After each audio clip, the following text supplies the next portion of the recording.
"It was a bloody mess," said next-door neighbor Lester Gaylor, recalling what he saw in the Gore home that morning. On June 13, 1980, Lester and two other neighbors forced open the front door of Betty Gore's house in Wylie, Texas, only to find 30-year-old Betty lying in a pool of her own blood. Please help this channel grow. Like the video, try the new hype feature, leave a comment and subscribe for more stories. This helps us a lot. Thank you. An infant daughter wailed in an unattended crib as Lester described blood everywhere, axe marks up around the ceiling, 40-something axe marks on the body. The horror of that scene, a young wife and mother brutally killed with a 3-foot axe, shook the peaceful suburban neighborhood. As Lester later reflected, "We've always lived in a sinful world and it's getting worse."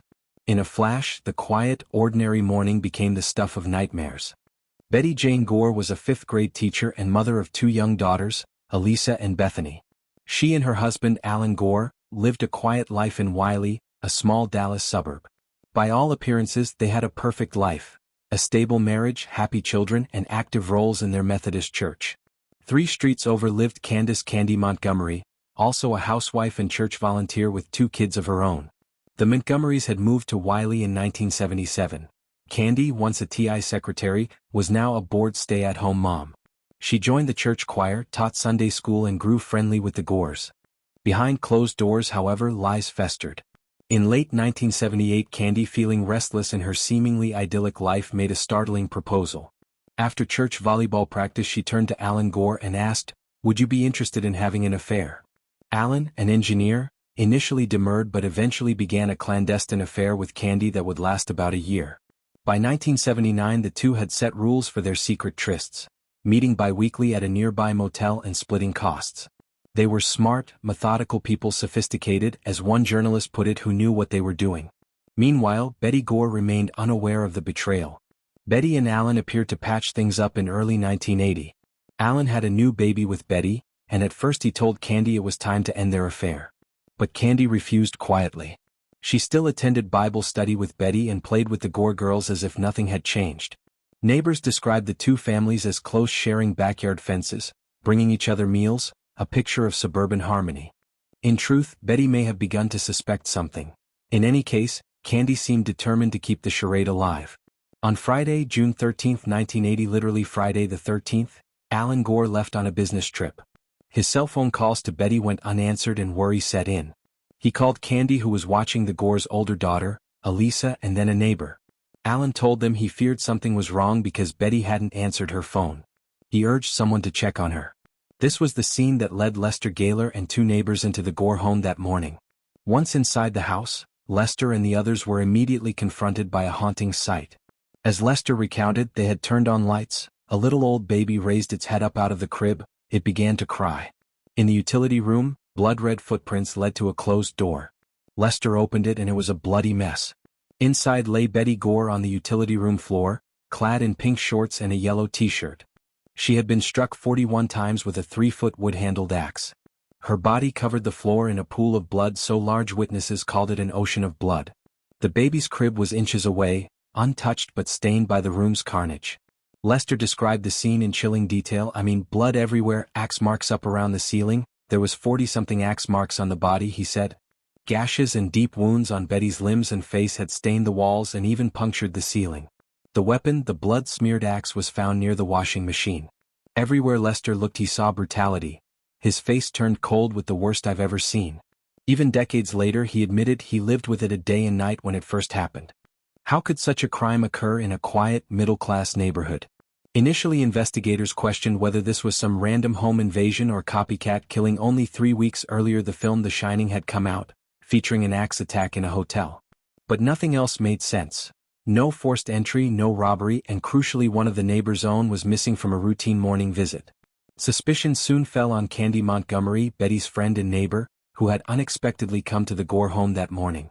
According to reports, an angry confrontation had erupted when Betty unexpectedly confronted Candy about the affair. Witnesses later pieced together that Betty had grabbed an axe from the garage and swung at Candy, determined to expose the betrayal. A desperate struggle ensued. In Candy's later testimony, she claimed Betty struck first, and when Betty murmured she'd quiet the crying baby, Candy was triggered by a childhood trauma. In her mind, Betty's finger over her lips became a menacing echo of early suffocation. and Candy reacted with unthinking rage. Regardless of the motive, the result was horrific. 41 savage blows to an unarmed woman. Afterward, Candy reportedly calmly washed up in the victim's bathroom, kissed the family goodbye, and slipped out the door, leaving the slain woman's year-old baby alone in her crib. She then drove back home, dropped off Betty's older daughter with friends, and even attended church services as if nothing had happened. Not until hours later, when Alan's checks on his wife failed and Lester found Betty's body, did the truth come out. Candy Montgomery had committed one of Texas's most infamous axe murders. Within hours, Candy Montgomery became the focus of a full criminal investigation. Police were astounded by the crime's brutality and began assembling clues. Betty's cause of death was brutally clear, and a fight of enormous violence was evident from the splatter and wounds. Investigators immediately learned that Candy Montgomery had ties to the Gores. Neighbors, church friends, and now, as would emerge, secret lovers with Alan.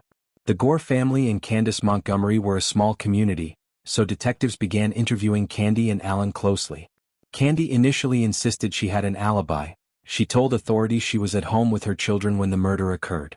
The local media noted she denied having any part in the killing. But detectives soon uncovered the long-hidden motive. When Alan finally admitted he had been having an affair with Candy, the motive crystallized.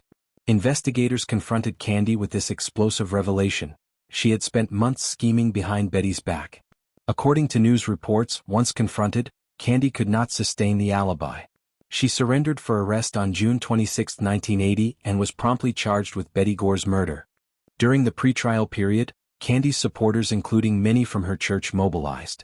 She hired attorney Don Crowder and prepared a plea of not guilty by self-defense, later reframed as temporary insanity.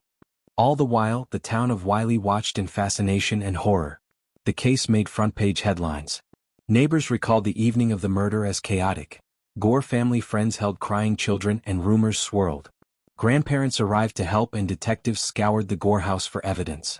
The baby, Bethany, who had witnessed nothing but soaked in the day's terror, was taken to relatives for safety. As the trial approached that fall, few in Collin County had imagined that Candy, a petite 5'4" church-going mom, would end up in the defendant's chair. But by late October 1980, the stage was set for one of North Texas's most sensational trials. The trial of Candace "Candy" Montgomery began on October 20, 1980 in McKinney, the Collin County seat. Judge Tom Ryan moved proceedings to the century-old county courthouse's large courtroom to accommodate the crush of media and public interest. Don Crowder, Candy's attorney, set the tone immediately with this bold opening to prospective jurors. Candace Montgomery killed Betty Gore. She did so with an axe. She did so in self-defense. The homicide was justified. In those simple sentences, Crowder admitted the killing but reframed it as defense of her own life and sanity. Prosecutors Tommy O'Connell and Jack Pepper presented their evidence. Motive via the affair, forensic proof of Candy's involvement, and the gruesome wounds of Betty. Candy Montgomery took the stand to tell her side. In often emotional testimony, she recounted her version of the struggle. Betty, arms outstretched, pointed the axe at her, then uttered "sure" as Bethany wailed in the crib. That single gesture, Candy insisted, triggered her into a blind rage rooted in long-buried trauma. Under intense questioning by both sides, she admitted, "I hit her. I stood back and looked at myself and I was covered in blood. I felt so guilty, so dirty. I felt so ashamed." Meanwhile, her psychiatrist testified that Candy had undergone a dissociative reaction, a temporary insanity, and could not recall the violence. The defense highlighted Candy's previously clean record, loving family life, and the idea that Betty's finger over her lips might have unconsciously echoed a suffocating childhood memory for Candy. After 8 dramatic days in court, the all-white jury delivered a verdict on October 29. In a stunning outcome, they acquitted Candy Montgomery of murder on grounds of self-defense/insanity. Reporters noted that when the jury's decision was read, some members of the crowd shouted "murderer" as Candy left the courtroom. Outside the courthouse, reactions were split. In the nearby cafe, neighbors exchanged stunned silence. Crime reporters scribbled feverishly. Lester Gaylor, still haunted by the image of that day, simply said justice wasn't served. In contrast, Candy's supporters quietly celebrated that she would not spend life behind bars. Legally, the case was over. Candy was free to go. In the years that followed, Candy and her husband Pat moved to Georgia with their children. Their marriage eventually ended in divorce. Candy remarried and even completed schooling to become a licensed counselor, an ironic twist noted by Betty's family. As Betty's brother Ron Pomeroy remarked years later, the fact that she thought she could counsel after what she had done still boggles me. Alan Gore returned to work later, leaving Texas for California, and eventually remarried, causing a rift with the Gore family for a time. Betty Gore's own children were raised by her parents. Grandfather Bob and grandmother Bertha Pomeroy moved the girls to Kansas and formally adopted them, raising them as their own.